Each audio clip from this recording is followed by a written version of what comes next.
Hi friends, welcome to Srimati Kumari Telugu audio stories. 5 భాగాల లింకును డిస్క్రిప్షన్లో ఇచ్చాను. ఈరోజు నైట్ క్వీన్ పార్ట్ 6.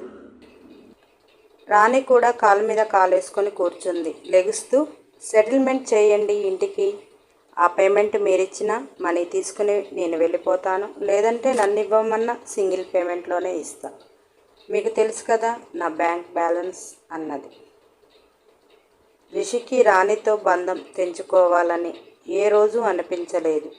తను పెళ్లి చేసుకున్నాడు, ఆమెను అడిగి చేసుకోలేదు. ఇప్పుడు ఆమెకి ఇష్టమైన నిర్ణయం ఆమె తీసుకుంటుంది. ఆమె చెప్పింది. 25,000 అన్నా కానీ రాణి కోసం వచ్చేవాళ్ళు ఉన్నారు. ఆమె మనసు అతనికి అర్థమైంది. మనసు చంపుకుని రిషి తన పక్కన ఉన్నాడు, అతనికే లేని బాధ నాకేంటి అని ఆమె ఇన్ని రోజులు చేసింది. ఇక ఆమెకు మనసు చంపుకోవాల్సిన అవసరం లేదు కదా.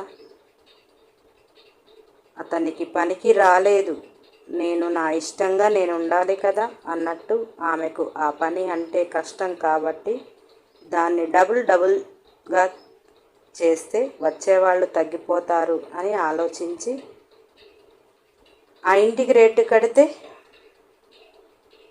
రిషి దగ్గర డబ్బులు ఉన్నాయి, రాణి దగ్గర డబ్బులు ఉన్నాయి. రాణిని ఇవ్వమంటే ఆన్ ది మినిట్ ఇస్తుంది. కానీ రిషి రాణి లేకుండా ఉండలేడు. రిషి రాణికి డబ్బులు ఇస్తే ఆమె అతని కంటికి ఎదురుగా ఉండదు. అందుకని రిషి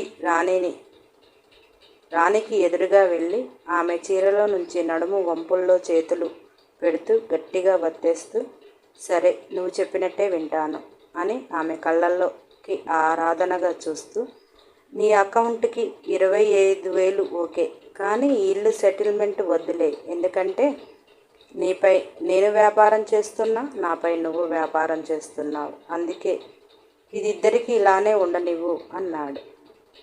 రాణికి రిషి కళ్ళల్లో ఆరాధన కనిపిస్తున్నా కానీ అతను నావాడు కాదు. ఆమె మనస్తత్వం ప్రకారం ఆమె దగ్గరికి వచ్చే ప్రతి మగవాడికి అతని బాధ తెలుసుకొని ఆమె ఇవ్వగలిగే సలహా ఇస్తూనే ఉంటుంది. మారేవాళ్ళు మారతారు, మారని వాళ్ళు మారరు. కానీ ఆమె దగ్గరికి వచ్చే వాళ్ళకు మాత్రం అది తప్పు అని చెప్పటానికి తన ప్రయత్నం తాను చేస్తుంది. అలానే ఆ మనస్తత్వంతో ఇప్పుడు రిషికి పెళ్ళయింది. అతనికి ఒక భార్య ఉంది.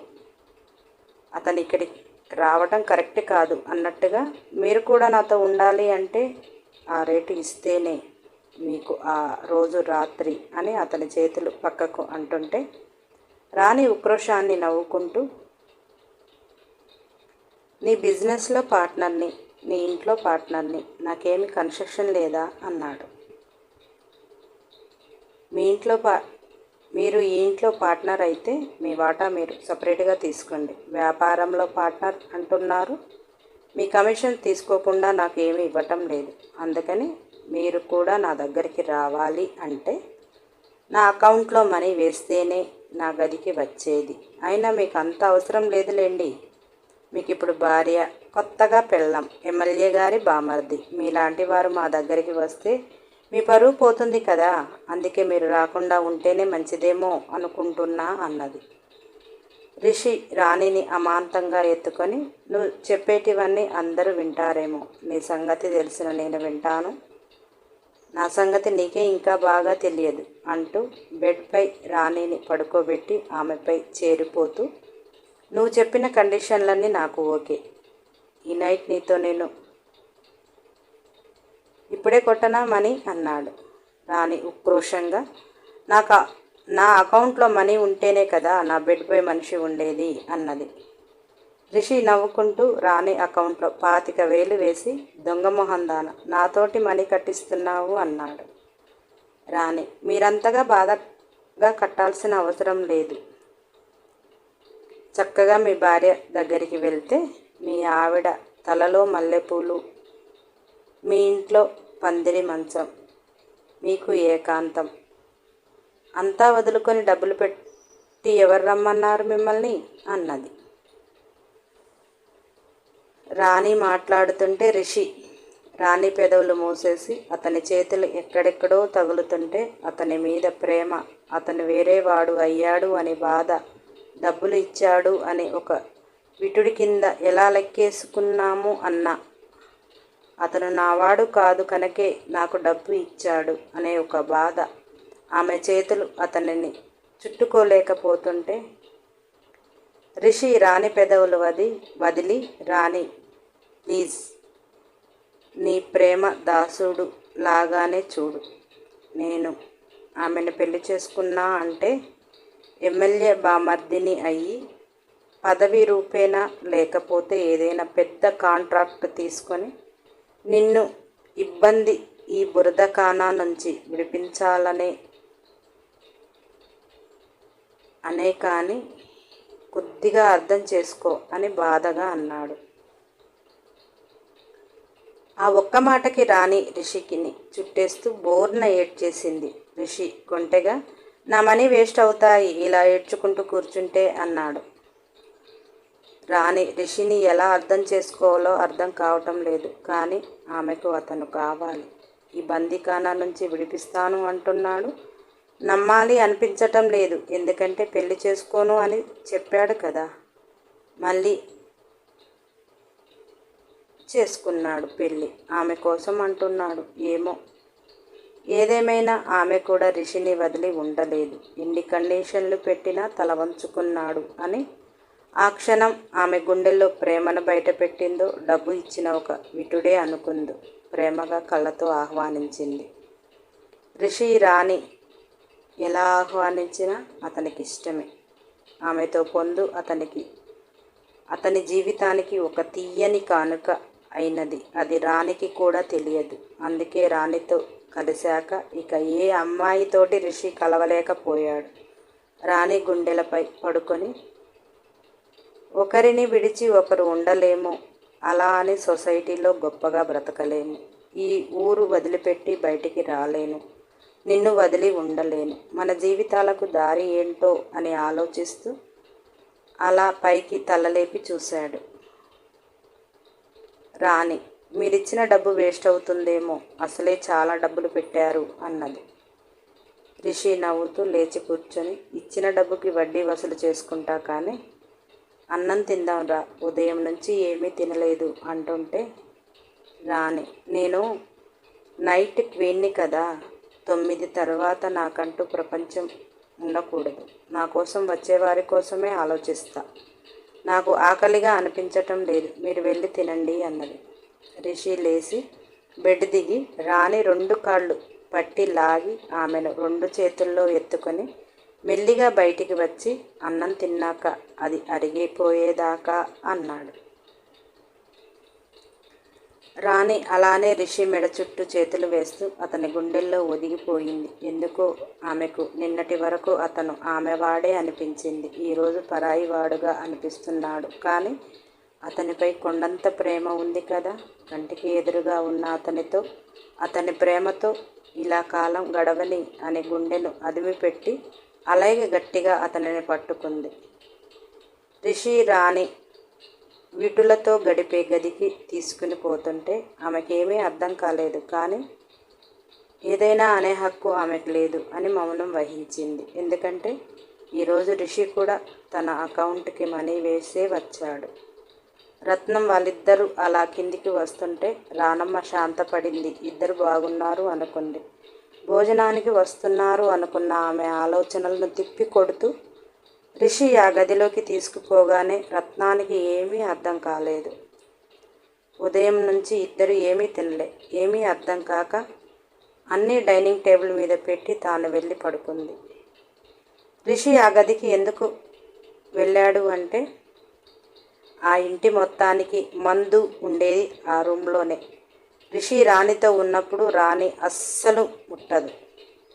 అతని ప్రేమే ఆమెకు మత్తు. రిషికి కావాలి అంటే తానే తెచ్చుకుని తాగుతాడు. తానే ఆ అల్మారా లోడ్ కూడా చేసి పెడతాడు.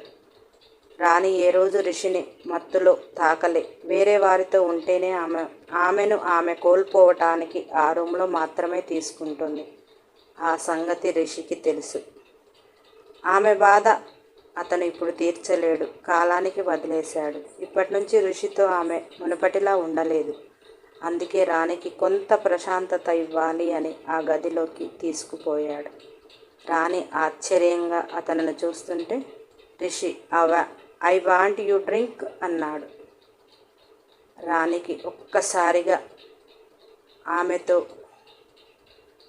మీ తర్వాత ఉండే రాణిగా ఆమెను ప్రిపేర్ చేసుకుంటుంది. అతడు ఈ నైట్కి మనీ ఇచ్చాడు. ఏ రోజు కూడా రాణి అతనితో డ్రింక్ తీసుకోలేదు.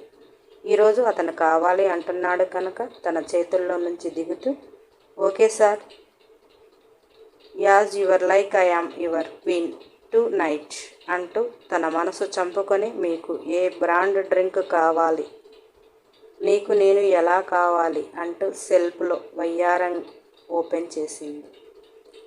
రిషికి ఆమెను అలా చూస్తుంటే కొత్తగా అనిపించింది. కానీ తాను గుండెల్లో ఎంత బాధను భరిస్తుందో ఆ బాధకు కారణం నేనే అని రిషికి తెలుసు. అందుకే తను కావాలన్న డ్రింక్ చెప్పాడు.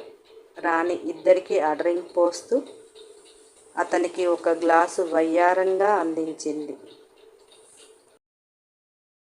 రిషికి ఆమెను అలా చూస్తుంటే కొత్తగా అనిపిస్తుంది. కానీ తన గుండెల్లో ఎంత బాధను భరిస్తుందో ఆ బాధకు కారణం నేనే అని రిషికి తెలుసు. అందుకే తను కావాలన్న డ్రింక్ చెప్పాడు. రాణి ఇద్దరికీ ఆ డ్రింక్ పోస్తూ అతనికి ఒక గ్లాస్ వయ్యారంగా అందించింది. రిషికి రాణి కళ్ళల్లో ప్రేమ కనిపించటం లేదు, ఫేస్లో బ్రైట్ లేదు. రిషికి బాధగా అనిపించిన రాణితో, ఏంటి మేడం, మీ దగ్గరికి వచ్చే కస్టమర్లకు కళ్ళల్లో ప్రేమ, పెదవులపై నవ్వు చూపించాలని తెలీదా అన్నాడు. రాణి తన గ్లాస్ తాగేసి, వచ్చేవాడు నా మగుడు కాదు, ప్రియుడు, అంతకంటే కాదు. వాడికి నా కళ్ళల్లో ప్రేమ, నా మనసులో స్థానం ఉండదు. నా శరీరం పైనే కదా. నా శరీరం నవ్వుతుందా ఏడుస్తుందా ఎవరికీ తెలియదు. వారిచ్చే డబ్బులకి నా శరీరంతో వాళ్ళకి సుఖం కావాలి, నా మనసుతో వాళ్ళకి ఏ అవసరం లేదు అంటూ ఇంకో గ్లాస్ తాగేసింది. రిషి ఇంకొకటి తీసుకోకముందే తను ఇంకోటి కూడా తీసుకుంది. రిషికి ఏం మాట్లాడకుండా రాణిని చూస్తున్నాడు. గత కొంతకాలంగా రాణితో రిషి జీవితం చాలా బాగుంది. కళ్ళల్లో ప్రేమ, రిషి ఉన్నంతసేపు పెదవులపై చెరగని చిరునవ్వు. ఈరోజు రాణి రెడ్ లైట్ ఏరియాలో ఉన్నట్టే అనిపించింది. మొదటిగా చూసినప్పుడు ఎలా ఉందో బేలగా ఈరోజు అలాగే ఉంది. అప్పుడు అనిపించింది రిషికి, ఆ రోజు సర్వం కోల్పోయి నా జీవితం వ్యర్థము అని జీవోత్సవంలా బతికింది. ఈరోజు రాణి ఎదురుగా రిషి ఉన్నా కానీ రాణి అలాగే కనిపిస్తుంటే ఆమె ఏం కోల్పోయింది అనేది రిషికి అర్థమవుతుంది. రాణి తనను కోల్పోతుంది అని ఎందుకు అనుకుంటుంది? నేను రాణిని వదిలిపెట్టి ఉండను కదా, తన ఎదురుగా ఉంటాను కదా, తను ఏం చెప్పినా చేస్తున్నాను కదా, అంత బేలగా ఎందుకు ఉంటుంది? రిషికి అర్థం కాలేదు. ఏదేమైనా ప్రాణంగా ప్రేమించిన వాడు మరొకరికి భర్తగా మారాడు అంటే అది మన సొత్తు ఎప్పటికీ కాదు అని రాణి అనుకోవటంలో తప్పు లేదు. రాణిని అలా చూడలేకపోతున్నాడు. ఈరోజు రిషి వచ్చిన దగ్గర నుంచి రాణి ఎలా ఉంది, ఆ ఫొటోస్ చూశాక ఎలా మారింది, అతని కోసం ఆ కళ్ళల్లో మెరుపు, ఆ మొహంలో కాంతి. ఉదయం అతను ₹1 ఇవ్వకుండా ఆమె ప్రేమను 1000 చూపించింది. ఇప్పుడు డబ్బులు తీసుకున్నా కానీ ఆ ప్రేమ, ఆరాధన లేదు అంటే డబ్బుతో అవి కొనలేము అని రిషి భారమైన మనసుతో పైగదిలోకి వెళ్ళిపోయాడు. రాణి బయటికి వచ్చే వరకు పైన గదిలో వెళ్ళటం చూసి, అదేంటి అన్నం తినకుండా వెళ్ళిపోయాడు అని చూస్తూ డైనింగ్ టేబుల్ దగ్గరికి వెళ్ళింది. ఎంతైనా ప్రాణంగా ప్రేమించింది కదా. తన బాధను తన గుండెల్లో అదిమిపెట్టి ప్లేట్లో అన్నం పెట్టుకొని వాటర్ బాటిల్ తీసుకొని పై గదికి వెళ్ళింది. రిషి రాణిని చూస్తూ, నాకు అన్నం వద్దు, తినబుద్ధి కావటం లేదు అన్నాడు. రాణి, ఇందాక నాకు కూడా తినబుద్ధి కావటం లేదు అంటే బలవంతంగా ఎత్తుకొని తీసుకెళ్లారు. అయినా మీరేంటి ఈ గదికి వచ్చారు? మీరు డబ్బు పెడితే ఆ గదిలోనేగా ఉండవలసింది అన్నది. రిషి లేస్తూ, వెళ్ళనా మరి ఆ గదికే అన్నాడు. రాణి రిషి చేయి పట్టి గుంజి బెడ్ మీద కూర్చోబెట్టి, ఆ గదిలో ఉండాలనుకున్న వారు మరి ఈ గదిలోకి ఎందుకు వచ్చారు అంటూ అన్నం కలిపి అతని నోటికి అందించింది. రిషి కనులు వర్షిస్తుంటే, నా మనసు బాధపడితేనే మీరు తట్టుకోలేకపోతున్నారు, మరి మీరు అలా చేస్తే నేనేమైపోతానో అని ఆలోచించలేదా అన్నది. రిషి అన్నం తింటూ, నేను ఆమెతో ఉండవలసి వస్తుంది అంటే పెళ్లి చేసుకోకపోదునే. కేవలం తాళి కట్ట, అక్కడ నాది ఏదీ ఉండదు. నువ్వు నమ్మకపోతే నేనేం చెయ్యను? నీ శరీరాన్ని నేనే వేరొకరికి పంచుతున్నాను. అయినా నీతోటి హ్యాపీగా ఉంటున్నా. నువ్వెందుకు ఇంత బాధపడుతున్నావు? నాకు అర్థం కావటం లేదు అన్నాడు. రాణి, మీ శరీరం కూడా ఎవరైనా పంచుకుంటే ఆ మలినం స్నానం చేస్తే పోతుంది అనిపిస్తుంది. మీ మనసులో లేకుండా పోతానేమో అని భయం. తాళికి ఎంత విలువ ఉందో, ఆ బంధం ఎంత గొప్పదో నాకు తెలుసు. మీరు తనతో వైవాహిక బంధంలో ఉన్నా, బంధంలో లేకపోయినా మీ మనసు నాకు సొంతమైనా కానీ మీరు ఆమెకే సొంతం కదా అంటుంటే, రిషి, నిన్ను కూడా నీ మొగుడు తాళి కట్టే తీసుకుని వచ్చాడు. ఆ బంధానికి అంత బలం ఉంటే రెడ్ లైట్ ఏరియాలో ఎలా అమ్మేస్తాడు? తాళికి కాదు విలువ ఇచ్చేది, తాళి కట్టే మనిషికి ఇవ్వాలి అంటుంటే, రాణి, నన్ను కట్టుకున్నవాడు రెడ్ లైట్ ఏరియాలో అమ్మేశాడు. వాడికి తాళి విలువ తెలియదు, నీకు తెలుసు కదా అన్నది. రిషి, నాకు తాళి కంటే మనసు విలువ ఎక్కువ తెలుసు. నా మనసు ఎక్కడుందో నాకు తెలుసు.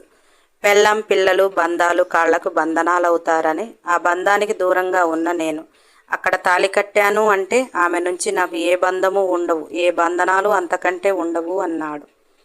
రిషికి అన్నం తినిపించి, ఏమోలే, మనం ఎంత ఆర్గ్యూ చేసినా, ఎంత ఏడ్చినా పోయింది తిరిగి రాదు, మనది మనకి కాకుండా పోదు అంటూ వెళుతుంటే, రిషి, ఆ విషయం నీకు తెలుసు కదా.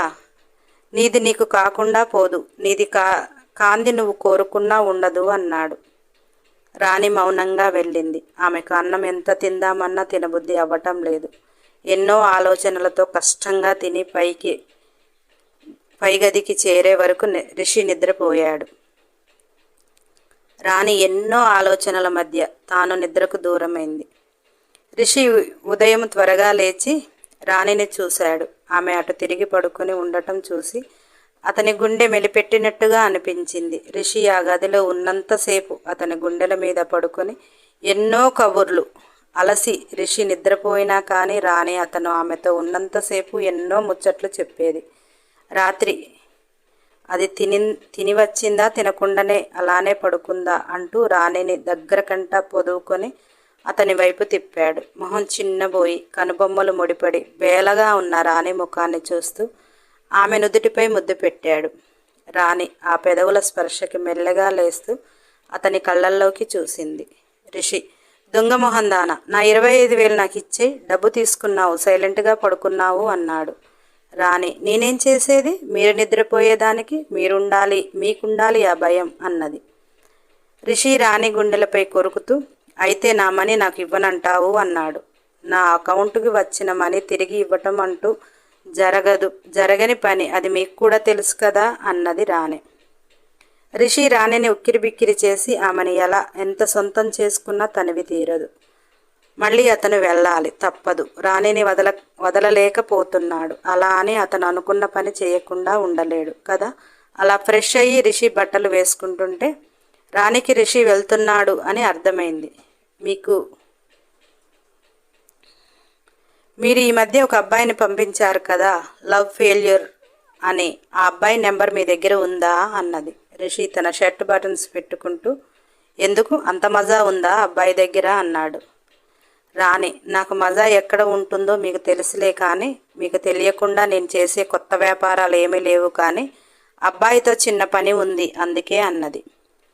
రిషి, ఏంటో చెప్పొచ్చు కదా అంటూ రాణి లేస్తుంటే ఆమెను చేరు తన పైకి లాక్కొని ఆమె పెదవులు ముద్దాడుతుంటే, రాణి, మీరు ఫ్రెష్ అయ్యారు కదా, నేను బ్రష్ కూడా చేయలేదు, అవసరమా ఇప్పుడు నన్ను టచ్ చేయటం అన్నది. రిషి, నువ్వు ఎప్పుడు ఎలా ఉన్నా నాకు ఇష్టమే కానీ అబ్బాయితో పనేంటి అన్నాడు. రాణి, కవితని ఏదైనా హాస్టల్లో ఉంచి అమ్మాయికి కాలేజీ చూస్తాడని అంటే, రిషి, నాకు చెప్తే నేను చూసుకుంటా కదా అన్నాడు. రాణి, వద్దులేండి, మీ ప్రయోజనాలకు ఆ పిల్లని బలి పెట్టారు అనుకో, చచ్చిపోతుంది అంటుంటే, రిషి, ఒసేయ్, నేనేమైనా బలవంతంగా చేపిస్తున్నానా ఎవరితోనైనా అన్నాడు. రాణికి కోపం వచ్చింది. తన కోపాన్ని తనలోనే అదిమి పెట్టుకుంది. ఆమెకి ఇందులో ఉండటం ఇష్టం లేదు. అలా అని రిషి దగ్గరికి వచ్చేటప్పుడు ఆమె ఎక్కడ ఉంది, అతను ఏం చేశాడు? ఏదో రిషి తన మనిషి, తన వాడు, తన సొంతంలా అనుకుంటుంది. అంతలోనే ఆమెకు జ్ఞాపకం వచ్చి ఇవన్నీ ఎందుకు, ఫోన్ నెంబర్ ఉంటే ఇవ్వండి అన్నది. రిషి రాణిని వదిలేస్తే నాకు కలుస్తాడులే, ఇంటికి వెళ్ళమని చెప్తా అంటూ వెళ్ళొస్తా అని ఆమె నుదుటిపై ముద్దు పెడుతుంటే, రాత్రి నా సెల్లుకు మీరు నా సెల్లు రిసీవ్ చేసుకోలేదు అంటే ఆ రోజు మీరెవరినన్నా పంపించినా ఇంటి తలుపులు తీయను అని ఉక్రోషంగా అన్నది. రిషి, నాతో నీకేం పని? నీ అకౌంట్కి మనీ రావాలి, నీ వ్యాపారం నువ్వు చెయ్యాలి. ఇంతకుముందు అన్నా ఏదైనా పని ఉంటే ఫోన్ లిఫ్ట్ చేయకపోయేవాడిని, ఇప్పుడు అసలే నా పెళ్ళం నా పక్కన ఉంటుంది అని చిలిపిగా అన్నాడు. రిషి అలా కావాలనే అన్నాడు, ఏదో అతని భార్య ఉంటుందని కాదు. అలా అంటే ఉక్రోషంగా అన్న అతనిపై కాస్త మనసు తగ్గించుకుంటుంది అని. రాణి వెంటనే రిషిని వదిలేసి, మీరు నా అకౌంట్కి మనీ పంపేటప్పుడు ఆ రోజు నాకు ఇష్టం ఉందా లేదా అదైనా తెలుసుకోవాలి కదా, ఇష్టం లేని పని నేను చెయ్యను అన్నది. నెక్స్ట్ ఎపిసోడ్ కోసం సబ్స్క్రైబ్ చేయండి, లైక్ చేయండి, షేర్ చేయండి, కామెంట్ చేయండి. అన్ని ఎపిసోడ్ల కోసం బెల్ ఐకాన్ టచ్ చేయండి.